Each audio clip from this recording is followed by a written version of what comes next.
এই উপদেষ্টাদের মধ্যে মিনিমাম 4 জন আছে যারা বিএনপির প্রার্থী, এই বিএনপির মনোনীত। এবং এর মধ্যে এমন একজন উপদেষ্টা আছে তিনি সুটকেস গুছিয়ে বসে আছেন কোন সময় ডক্টর ইউনূস ক্ষমতা ছাড়বেন এবং তিনি প্রধান উপদেষ্টা হবেন।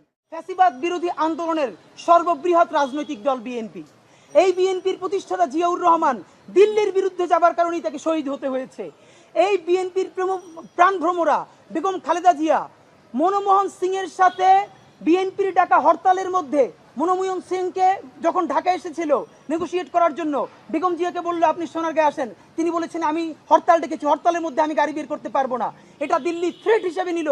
বিএনপির বন্ধুরা আপনাদের মনে নাই, মনে করিয়ে দেই, বেগম জিয়া হরতাল ডেকেছেন, সেই সময় মনমোহন সিং এসেছে এবং বেগম খালেদা জিয়া বলেছেন হরতালের মধ্যে আমি গাড়ি বের করবো না, এবং না করার কারণে এই যে তাদের ক্ষোভ, তার চূড়ান্ত ক্ষোভ হিসাবে বেগম জিয়াকে শুধু জেল খাটতে হয় নাই, তার হাতটা পর্যন্ত বাঁকা হয়ে গেছে। জিয়ার বিএনপি, খালেদা জিয়ার বিএনপি, এই